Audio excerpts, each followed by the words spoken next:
Sup you beautiful people. Hope you've had a fantastic day. Welcome back to another new episode of What If Naruto was the conqueror of the Shinobi world. If you guys enjoyed this what if, comment down below and let me know. And go ahead and check out other what ifs in the channel after watching this video. Don't forget to subscribe and leave a like, and also share this video with your friends. So now let's start this video. The old Hokage moved as fast as possible towards the Uchiha compound, knowing what he would find there, despite knowing that, when he landed inside the compound, his eyes widened at sight before him. The scent of blood was strong everywhere, and it smelled like iron. Crows had gathered and were feasting in some of the corpses. Many of his onbus, including Kakashi, looked as shocked as him, even more than him. Hiruzen closed his eyes at the massacre in front of him. Taking a deep breath, he left the weight of the situation to settle in his shoulder. Despite seeing with his own eyes, he still couldn't believe that it had gotten so far, leaving only one option. How many lives were lost today, and Konoha had just lost one of its most important supporters. One of the clans that founded Hidden Leaf along with the Senju clan.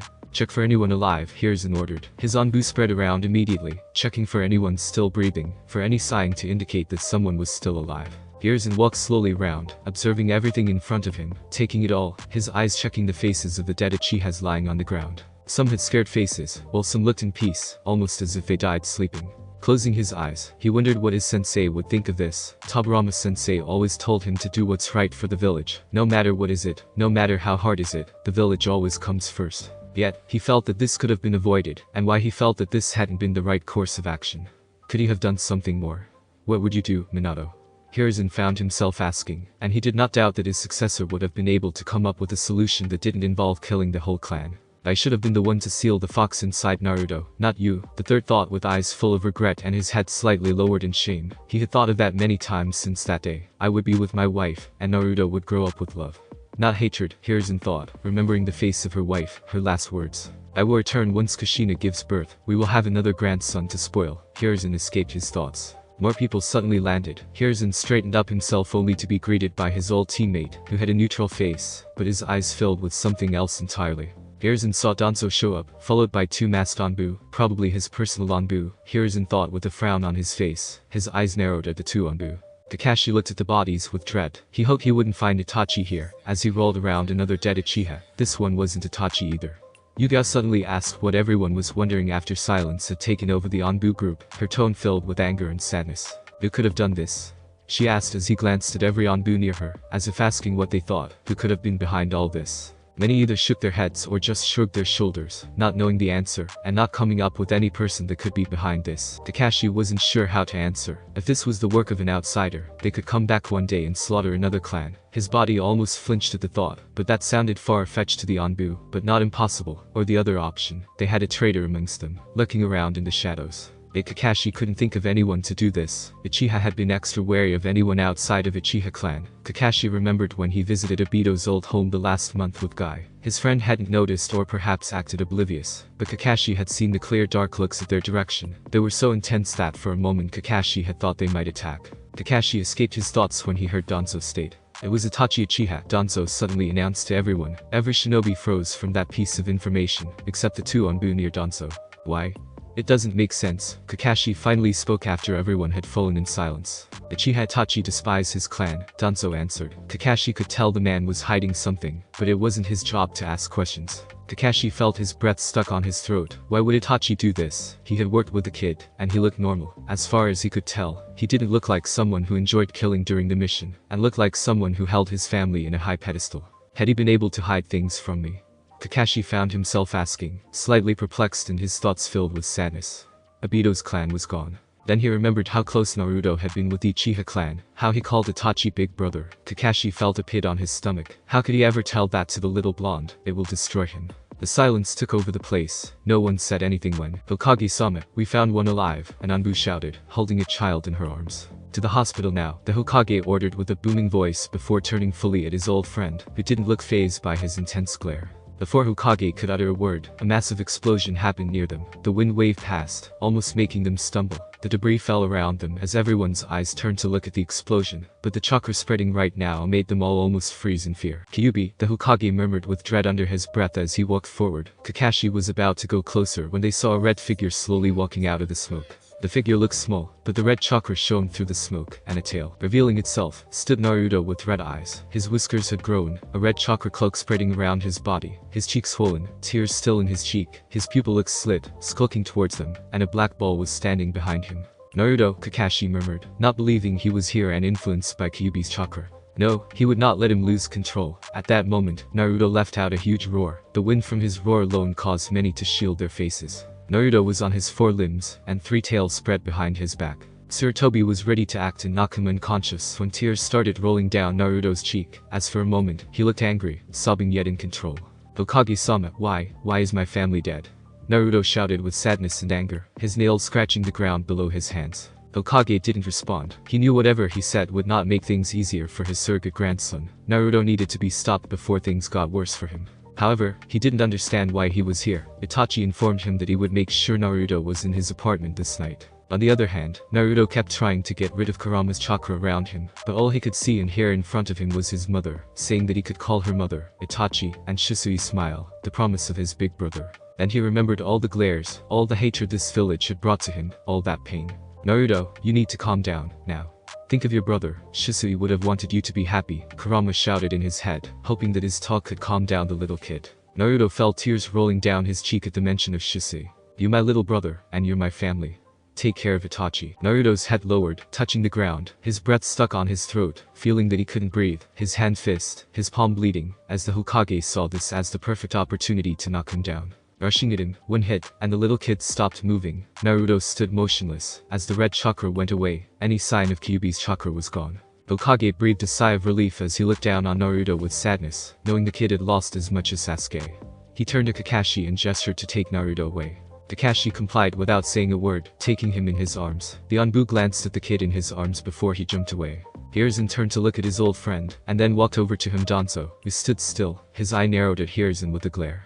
"We will talk about this in my office. Perhaps you have gained too much liberty, Danzo." Hiruzen spoke with a low, threatening voice that sent shivers down his spine. He almost flinched, but didn't allow himself to show weakness or any emotions in front of his weapons. Walking away, Danzo observed the dead compound with glee behind his eyes, when one weapon showed up to his right, kneeling in front of him. "Danzo-sama, we counted the dead. The numbers don't match," he reported. "What?"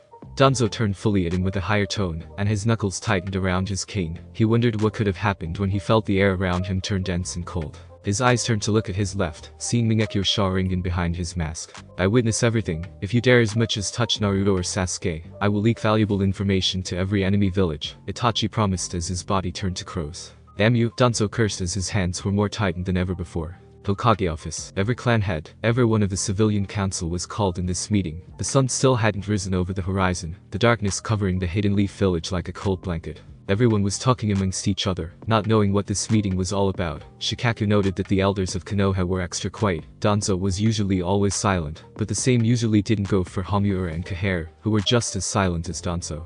People asked what was happening, but they stood as silent as the grave. Shikaku knew they knew something but didn't ask. His friend Inoichi seemed to have noticed his glance at the elders. Sadly, some were discussing why they felt Kyuubi's chakra.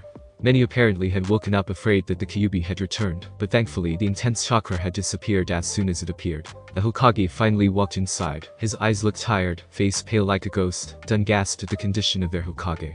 Everyone stood up when he entered. Hiruzen gave almost everyone a look before sitting down, followed by everyone else. "Now, you might be wondering why I have called such a sudden meeting so late." Hiruzen spoke as everyone had fallen silent to hear him. "The treason has happened." Everyone grimaced at the mention of treason, everyone holding on to their breath, waiting for the Hokage to continue. "Uchiha Itachi has killed every member of the Uchiha clan, except his little brother Uchiha Sasuke," Hiruzen finished, and everyone fell silent once again. The air felt as coldness night of winter. One could cut the air with a knife. Shikaku's eyes almost popped out from what he heard. He wondered why the kid had done it. He had seen him a couple of times. He didn't personally know him, but his eyes didn't look like that of someone who could do something like that. Inoichi frowned and looked just as confused and surprised as his teammate, and he wondered what would the poor kid do now without his family. Jozo had stopped eating. His chips fell on the table. He wondered if the Kyuubi had anything to do with this. He had felt the sudden chakra spike of Kyuubi. Even Hiyashi's eyes whitened at what he heard before they narrowed. He hoped Itachi had been captured and not let roam freely around the village. The last thing he needed was him attacking Hyuga clan. Sume fell silent at the information she was hearing, which was something new to her. Usually, she was the one who talked the most in the council. Finally understanding the weight of the situation, the whole council went in an uproar. Hokage-sama, how could this have happened, and why would Itachi Uchiha do this? Shikaku asked.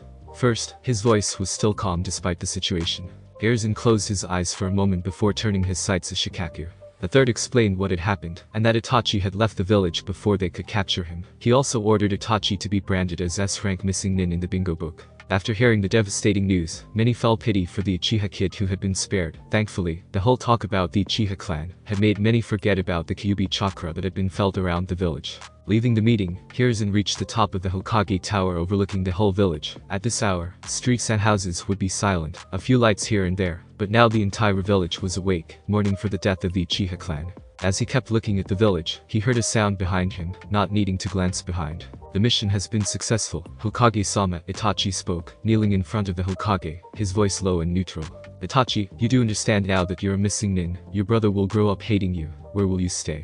Hokage consoled. I have been given an invitation to join a group called Akatsuki. I can spy from within, Itachi answered with the same neutral tone, looking down at the ground. In that case, Hokage threw a scroll at Itachi, who grabbed it and gave the Hokage a confused look. If you happen to meet Jiraiya or Tsunade, just show them this scroll, and they will know not to attack you, Hiruzen spoke, knowing he could not do much else to help. Thank you, Hokage-sama, please take care of Naruto and Sasuke in my stead, Itachi almost demanded before disappearing.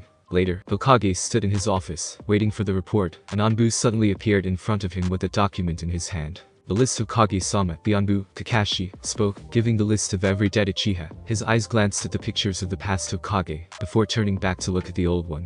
Thank you, dog, Hiruzen said and opened the documents. They showed detailed information of the wounds of every Uchiha, their names, and where they had been found dead. Reading through the names, he reached Fugaku Uchiha, and his eyes widened. What's this? What do you mean? Fugaku's eyes were missing. The old Hokage shouted in fury. The power resonated from his voice alone caused the desk in front of him to break along with the floor below his feet. Kakashi grimaced from the power of his Kage. Hiruzen stood up, demanding an explanation right now, his face furious. Kat reported that he found his body inside his house, what was left of it, close to Mikoto Uchiha, shortly after Naruto was sent away to his apartment, but we found no sign of struggle. We believe whoever took his eyes did while he was dead.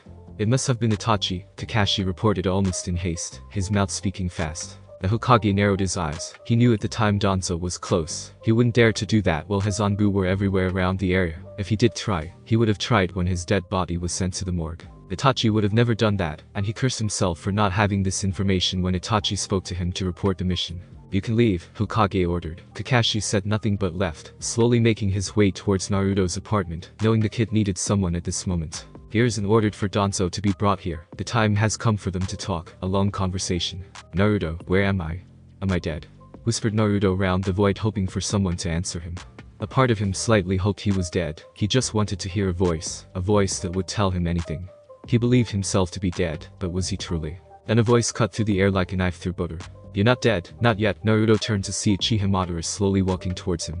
A thin light illuminated his armor and face, his Sharingan on his eyes. Why am I here?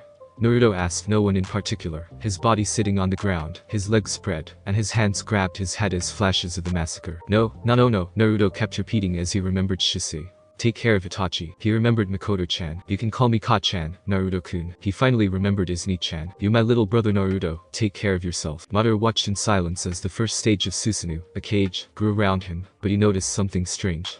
The bones of chains tightened around them everywhere. Why? Naruto shouted, hitting the floor with all his strength, his voice echoing throughout the whole darkness around them. Madara walked over the young Uchiha. Despite being known to be ruthless and without emotions, Madara knew what it was like losing a brother. This is the world, young Uchiha. This is a world full of injustice, wars, and wars. They never stopped unless they're afraid to start it. Madara spoke from experience, knowing people of this world craved for war. Wake up to reality. Nothing goes as planned in this cursed world. The longer you live, the more you realize that the only things that truly exist in this reality are merely pain, suffering, and futility. In this world, people don't get what they wish most, and that is a fact. We are subjected to the whims of this reality, that is filled with suffering and hatred. When there is light, there is also darkness. One cannot exist without the other. This world is full of pain and futility. Those are the only things that exist in this reality, uttered Madara. There are only winners and losers in this world along with the selfish desires to create a lasting peace, but there can be no peace when the world is flooded by rage. The selfish desire for peace will only be temporary. War eyes. Hatred is birthed from the protection of love, and more hatred will follow after it like vultures. Everything I have said is nexuses, bound together by an unbreakable chain that keeps adding on to its links. The chain cannot be broken for we all wear it. There is nowhere to break the chain, normally. What you say has some truth to it, muttered Naruto as he looked away from Madara. I hate this world, I loathe it with every cell in my body. This world is hell, and I have been condemned to live in it. Only the powerful decide the fate, and not the weak. Without strength, you will become a slave to those who are. I have cheated death too many times to know that I am strong enough to decide my fate, but still, I'll be dead soon, for immortality doesn't truly exist. But even still, the strong can only do so much compared to the world's power. Time is every man's enemy, for it devours all things. Nothing remains afterward. I despise this world with all my being. That's why I want to change it. Change what has been fated for this world, announced Madara. Naruto fell silent, his Mingekyo Sharingan shining in his eyes. Madara didn't hide his surprised face. He had never seen a Mingekyo like this one. He wondered what power was hidden behind it. He told me this world is war. People will keep fighting because if one thing history taught us is that people will never learn, they will repeat their mistakes. The time is a wheel. Unless someone strong enough destroys the wheel, someone that will people both love and fear. The reason why selfish and greedy people follow the rules is because of fear, but those that have no fear that break the rules will always exist, and the war will spark once again. I will unite this world, and I will become the man they will love and fear, love my compassion and fear my wrath, Naruto finished. Madara stood silent at his words, but people don't live forever. Even if Naruto reached his goal, he would one day leave this world, who would make sure the wheel stood broken. Once he left this world like billions of people before him. Madara decided to see where this road would lead the young Uchiha. After all, his work was to guide him. Naruto saw Madara slowly disappearing in front of him, and the legend looked at the young one dead in the eye. His lips twitched upwards slightly. Let's hope what you seek will come true one day, Madara spoke. But Naruto heard he murmured something at the end, but he didn't hear him.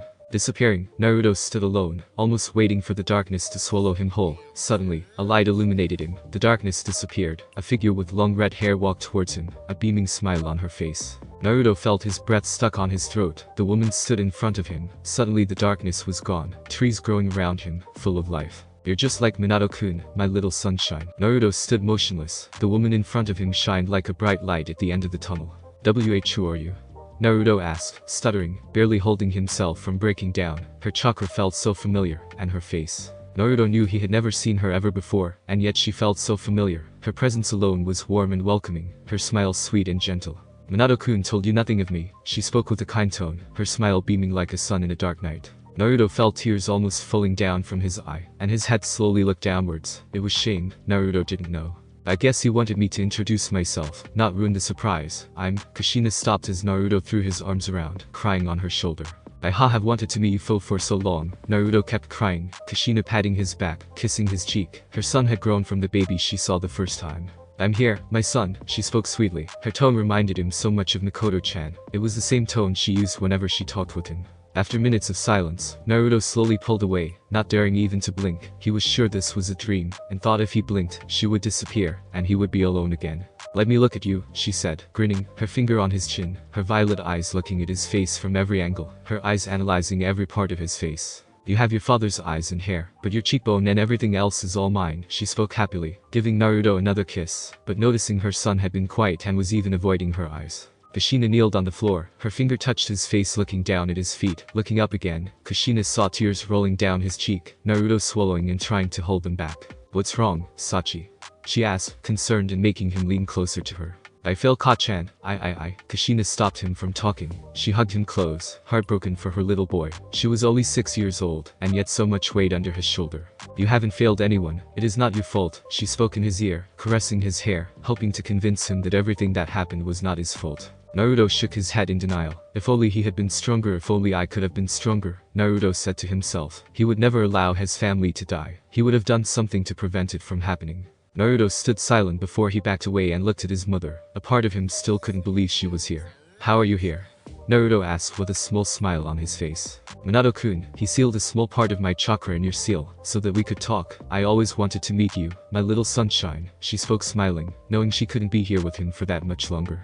Naruto stood silent as he felt a wave of happiness. Last time he felt like this was when Mikoto-chan told him he could call her. Naruto shook his head as if trying to shake away that memory. He couldn't think of her right now, deciding to ease the tension between them. Naruto smiled brightly at his mother.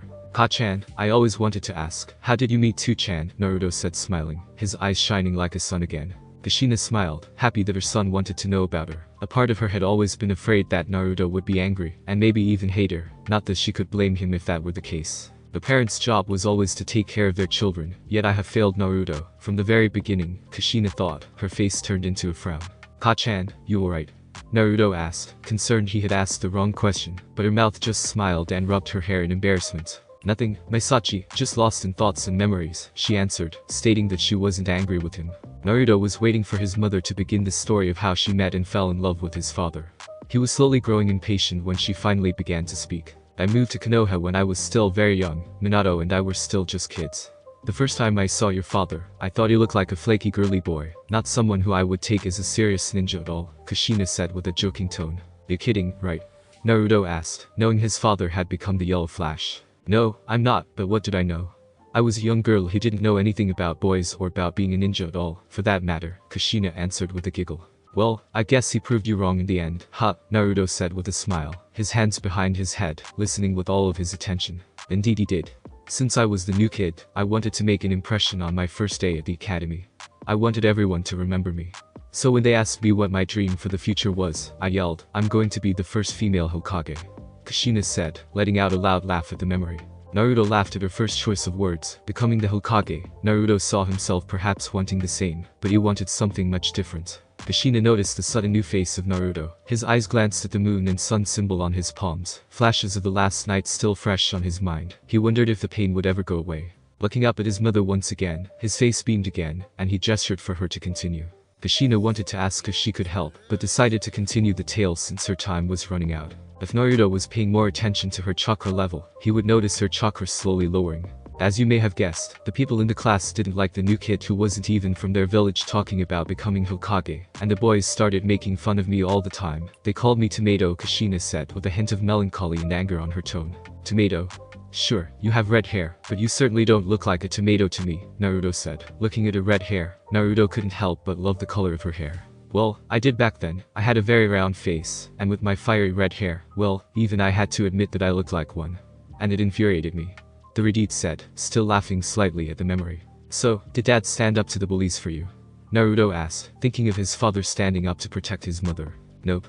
He just stood there watching. Perhaps he himself didn't want to get in trouble, or maybe he was afraid of me, or maybe didn't care, but they kept bullying me, so I showed them myself. I beat all of the bullies half to death. Since that day, people knew from my new nickname.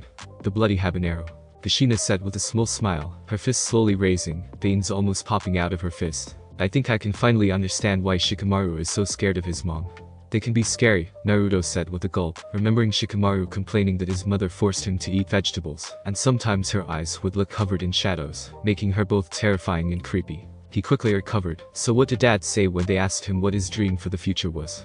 He asked curiously, wondering if his father had wanted to become Hokage from the very beginning. Minato said that he wanted to have everyone in the village acknowledge him and to become a great Hokage, Kushina said with dreamy eyes. To have everyone acknowledge him, ha, Naruto added with a hollow tone as he remembered his lost family. They had acknowledged him, Itachi, Shisui, and Mikoto Ka-chan, maybe even Fugaku-sama, the way they smiled at him, the little gestures, and many other things. Kushina noticed it immediately and leaned closer, but he turned his face to her and smiled, an excellent goofy smile. What happened next? Kushina felt her heart breaking knowing she couldn't do much, how much she would give just to stay longer with him, and not leave him alone all over again. When I heard what Minato said, I thought that a goofy-looking flake like him could never become the Hokage. There was absolutely no way it would be possible. But as I said earlier, what did I know? I was young. I looked down my nose at Minato. That was until a certain incident, Kushina said with a small shiver at the end. Incident? What happened? Naruto questioned, noticing the way her face lost color slightly. I've always hated my red hair, until one day, thanks to Minato, I came to like it. My chakra is a bit special, you see. And the hating cloud wanted it badly enough to kidnap me, Kushina said. Kumoha, Naruto said, with no surprise in his tone. You don't seem too shocked to hear that they tried to kidnap me. Kushina said, slightly disappointed her story hadn't given out a stronger response from her son. Well, I have heard quite a few stories about Kumo's old habits of kidnapping anyone they think could be useful to the village, Naruto admitted, remembering Kumo trying to kidnap the Hyuga heirs. Oh, have they changed now? Kushina asked with a dreadful tone. You could say that the new Hokage isn't bad, and his brother B-sensei gave me a few tips on how to control more tails without losing control, Naruto said, knowing he didn't know them well yet, perhaps when he grows up. Well, anyway, as I was saying, the old Hokage and the council sent a team of Kumo ninja to kidnap me. As they were marching me away, I pulled out my hair one strand at a time. I had to be very careful not to be seen. Konoha sent out pursuit squads immediately, but none managed to find me. As we got closer to the border, I started to give up hope of being rescued. But in the end, Minato was the only one who picked up my trail. He was the only one who noticed the trail of red strands. He rescued me from the Kumo ninja and carried me away. He said he noticed my beautiful hair right away as he held me. Suddenly he no longer looked like a goofy flake, he looked like the most magnificent shinobi ever. Like a man who would make all of my dreams come true. My bright red hair had led me to my soulmate. From that day on, I liked my hair, and more importantly, I loved Minato, Kushina said with a reflective look on her face. Naruto said nothing for a moment, thinking of what she said. He wondered if he should tell her about his involvement in Kumo, trying to kidnap the Hyuga heiress, but decided against it, since he didn't want his mother to yell at him for being reckless, not mentioning she would definitely get worried. You mentioned B, that means you know him? Kushina asked, interested remembering her own experience with the weird sunglasses man. Well, not really, I mean he and his brother, the Hokage stood in Konoha for some time. B spent every day with me, so yeah I know him. What about you, how do you know him? Naruto answered. Well, Kushina said, rubbing her hair nervously. I beat him a few times, and somehow we became kind of like friends. Every time I beat him, Kushina finished with a laughing, remembering both B and Hachibi. Naruto wasn't sure what to think, as she knew Hachibi, that meant B must have gone all out and yet not win. He wondered just how strong was his mother. How were you able to defeat Hachibi? Naruto blurted out without thinking. Well, we of Uzumaki clan have chakra chains. They were an advantage against almost all attacks, especially Bijuru, Kushina stated, a golden chain coming out of her sleeve. Naruto couldn't help but wonder if he could do the same. How did you come up with my name, and which one decided? Naruto suddenly asked, wondering how they thought of his name. Jiraiya-sensei wrote a book, your father loved that book, and the main character's name was Naruto after your father asked Jiraiya-sensei for permission. We gave you the name Naruto, and he became your godfather, Kushina explained, waiting for a positive response from her son, but instead his face changed. Various different emotions flashed through his face so fast that even Kushina wasn't sure what Naruto was feeling. Still, the way his hands went from behind his head to his lap, his hands clenching around his knee, his teeth hitting against each other, his blue eyes turned to ice, reminding her so much of how Minato's eyes turned when he was furious, especially one time when they fought against Kumo Shinobi. Naruto, she whispered and put her hand on his shoulder, his eyes still looking down on his lap, not making eye contact with her. Why? Why has he abandoned me? Naruto breathed a huge breath, trying to calm himself. Kushina's eyes widened at his words. No, Jiraiya would never do that. Well, what do you mean? He left Kachan. He abandoned me. He was there when he just left. He didn't say hi. He just left. Naruto almost shouted, but the gentle hand of his mother calmed him down. Kushina didn't know why or what to say to her son. Jiraiya always treated Minato as his own son, and yet, what if he doesn't recognize? No, that's not it. Naruto looks like a copy of Mina. Kushina's eyes widened at the realization hitting her like a sword. She remembered how much Jiraiya had mourned for Tsunade's brother. The way he talked about his lost ones, she understood. Naruto reminds him so much of Minato that she wasn't sure what to think of this. She had been sure if no one, at least Jiraiya, would be there, but he has left, leaving him alone against a whole village of people who hate him. What about Hiruzen-sama? He takes care of you, right? Kushina asked with dread, hoping her son said yes, hoping her son wasn't truly alone. Naruto looked at her and explained that the Hokage just gives him money once a month, and sometimes takes him to eat ramen, but nothing else beyond that. Kushina's face, crying, she should be there. Why is this happening? Why? Naruto hugged his mother, hoping to ease her pain. She stopped crying and just held Naruto close to her. After minutes of silence, Kushina suddenly felt her chakra going lower. She knew her time was running out. She took a deep breath and shook his shoulders slightly to gain Naruto's attention. I need to tell you about what happened on the night of the Kyuubi attack 9 years ago, Kushina explained. The night of the Kyuubi attack, Naruto repeated. As you know, I was not originally from Konoha. I came from Yuzu, Konoha, and Yuzu villages had very strong ties to each other, Kushina said. Yeah, I know, the Senju clan of Konoha and the Uzumaki clan of Konoha were the best of friends. In fact, they were even distant blood relatives, Naruto added. The people of the Uzumaki clan were all blessed with astonishingly long lives. You surely know already of our clan's skills in sealing techniques and kenjutsu. The 4-element seal on your stomach was one of the seals from the Uzumaki clan. In fact, I taught Minato-kun a whole bunch of different seals, Kushina explained. I know all of that, but why did they pick you? There were many members of the Uzumaki clan that could take the role of Jinchuriki, Naruto said, remembering what his father told him. Well, for one, I was a grandchild of the current leader of the Uzumaki clan. Also, I was apparently born with a powerful chakra that was well suited to suppressing the Kurama. My predecessor as the Kurama Jinchuriki was also a powerful female shinobi from the Uzumaki clan. I guess it was seen as appropriate that I take over for her. It's funny, her name was Mito Uzumaki, and she became the Shodayume Hokage's wife. And I ended up marrying the Yandere, Kushina said. Yeah, I know about that. She became the first Jinchuriki during the fight between Hashirama Senju and Madara Uchiha, Naruto said. Kushina was surprised to know Naruto knew all of this despite being 6 years old. She wondered how he knew, but decided to ask later. Yes, that's correct. From then on, Konoha took possession of the Kurama. And as Mito-sama neared the end of her life, I was brought to the village as the Kurama's new vessel, Kushina explained. They used you? Naruto yelled, standing up, angry at how they had made his mother the previous Jinchuriki. I had no idea why I had to move, and when I learned the truth, I was speechless. It had all been kept top secret, only the Sandaime Hokage, and the top village councilors knew, only 3 people. I was suffocating under the pressure of being a Jinchuriki and the crushing loneliness that came with it. But then Mito-sama told me something that made me feel a whole lot better, Kushina said, hoping to ease the tension. What could anyone say that would make it better? Naruto stated, almost shouting. His Sharingan had activated on itself. If Kushina was surprised by his Sharingan, she didn't show it. She told me that ultimately we were brought here to Konoha to become the vessel of the Kurama, but before the beast can be housed, we must fill the vessel with love. To that, and even the host of the Kurama will live a happy life, Kushina said with a smile at the memory. You were happy as the previous Jinchuriki, weren't you? Naruto asked. Yes, I was, thanks to Minato-kun and Mito-sama, I had a very happy life, Kushina answered. What happened to Uzumaki clan? Naruto asked curiously, perhaps his mother knew more about it. Kushina sighed at the question. Despite being years now, she still felt sadness and anger about her homeland. Izushigakure was a beautiful place. Uzumaki clan lived there for almost 2 millennia. Soon after I arrived in Konoha, Kumo, Kiri, and I banded together and destroyed my home. Kushina spoke, holding back tears, remembering her sister. She never saw her ever again. I'm glad you survived, Naruto said softly, leaning closer and kissing her cheek. Kushina laughed and kissed his cheek, already feeling better. I have another question. The Kyuubi attacked 9 years ago, and the masked man, controlling him. So how did he get control of the Kurama if it was sealed away inside of you? Naruto asked. I guess your father didn't tell you, it figures. He left most of it to me. I suppose Minato-kun must have had very little time. But you were right. That masked murderer had control of the Kurama when it attacked 9 years ago.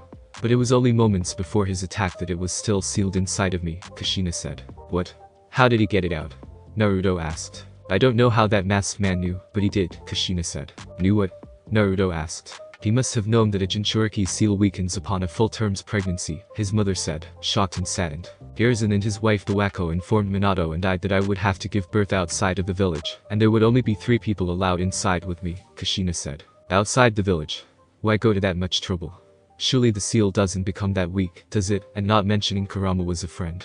Naruto asked, confused. It does, sadly. The stronger the Biju is, the weaker it becomes. Despite Kurama being friendly, the seal became too weak. He still would come out even if he didn't want to, Kushina explained, her hand instinctively gripping her belly, remembering the day as if it were yesterday. I went to gather my things for the birth with Buwako. It was an uneventful apart from running into a good friend Mikoto Uchiha, who had just given birth around a week earlier to her son Sasuke. I remember being so afraid of childbirth. I just had to ask her if it hurt, but she didn't really help, and in the end, Buwako dragged me away to stop me from revealing anything more about the birth. She gave me such a lecture about not talking to anyone, as well as not screaming when the contractions start. I remember Buwako lecturing him to watch the seal and not panic, and that this was the reason women have babies because men can't handle the pain.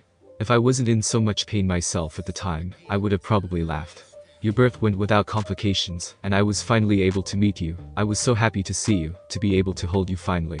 Minato-kun just couldn't stop smiling, Kushina said reflectively. So there were no complications with the birth. Then what went wrong? Naruto asked, dreading what his mother might say. Only moments after you were born that masked man showed up. He had killed all of the Onbu that were guarding our location, and upon entering the room, he killed Buwako and the Onbu that was with her Taji. And what was worse, he had taken you, threatening to kill you if Minato-kun didn't leave me. In the end, that masked bastard attempted to go ahead with his threat, forcing Minato to leave me, while my seal was still weakened. He, of course, saved you in the time Naruto, but had to act quickly to avoid the explosion from seals that the man placed on your blanket, Kushina explained. While Minato-kun returned you safely home, I was taken by that man, and he was boasting about how despite all of the safety precautions Konoha made to ensure Minato-kun would be able to protect me, he managed to separate us. He then activated his Sharingan and forcefully ripped the Kurama from my seal, Kushina said. Naruto felt his anger rise once again. The man was responsible for all of this, his chest burning like fire in anger. That masked man who seemed to have almost complete control over the Kurama forced him to kill me, saying that it was fitting for a Biju to kill its previous Jinchuriki. It almost got me as well, but Minato-kun arrived and saved me. He returned me to the place he had hidden you, Naruto-kun, so I could stay with you while he went back out to fight the man in the mask and, of course, the Kurama. Minato-kun then left me with you, so I do not know exactly what happened in the village, but I am sure that it was horrible, Kushina said. I do not know what happened, but from what I can gather, Minato-kun was able to defeat the masked man and remove the Kurama from his power, because the next time I saw Minato-kun, he was warping both of us to the location of Kurama. Minato explained that we needed to seal Kurama into you. Before being sealed away, Kurama promised to look after you. A small smile erupted on the blonde's face at the mention of his friend. Mina-kun sealed Kurama using Reaper Death Seal, Kushina finished. So you just let him use me as the Jinchuriki? Naruto asked with a slightly hurt tone. Not really, I was damn against the idea, and to make you a Jinchuriki without even having a father was just unthinkable. I couldn't understand it at all. Minato-kun was sacrificing you just to keep the balance of the Bijuu between the villages, Kushina said. Well, what did he say to that? Naruto asked with a low voice, almost a whisper. He said that turning your back on your country is the same as abandoning a child. That he made a promise to protect the village of Konoha and the land of fire when he became Hokage, and he couldn't just turn his back on those people. I still didn't like what I was hearing. Despite knowing Minato-kun truly believed what he was doing was right, I didn't want my son to grow up alone. But Minato said something that, in the end, I am glad he did because it meant that I was able to meet you. He said that even if he lived, he could never substitute for me. There were things that you need to be told that he could never say. Even if I only have the briefest of moments to do so. And that the ceiling wasn't so that I could see you again, it was so that you could meet me. A lifetime with a father could not give the same kind of love and affection as even 5 minutes with a mother. My last words to you were, don't be a fussy eater, grow up to be big and strong, make sure you bathe every day and sleep well. Make friends, it doesn't matter how many, just make sure they're real friends, people you always trust and rely on, even a few is enough. And study your ninjutsu, I was never very good at it, maybe you will be. And remember to avoid the 3 vices of Shinobi. Don't borrow money if you can help it. Save what money you earn from missions. No drinking alcohol until you are old enough. And as for women, I hope you find someone that makes you happy. Finally, remember who you are, find a dream, and don't stop trying at it until it comes true. And of course, I couldn't leave you without telling you how much I love you, Naruto. I am so sorry about what happened. We made you into the Kurama vessel, and I wasn't there for you while you were growing up, Kushina said while wiping a tear from her eyes. Naruto was also tearing up. But I get it now, you both gave your lives for me so I could live. You loved me so I could grow up happy and healthy. I am so glad I am your son, Naruto said. Kushina rushed forward to hug Naruto just as she was fading away. Naruto, I am so happy to hear you say that. Thank you for allowing me to be your mother and Minato-kun to be your father. Thank you for being our son, thank you. Kushina sobbed as the tears began to fall freely from her eyes as she faded away, leaving Naruto alone. Thanks for listening. I do hope you enjoyed. If you want the next part of this video, like, subscribe and comment down below, and turn on the bell notification. And also check out other videos that I have created and enjoy. See you in the next video. Peace.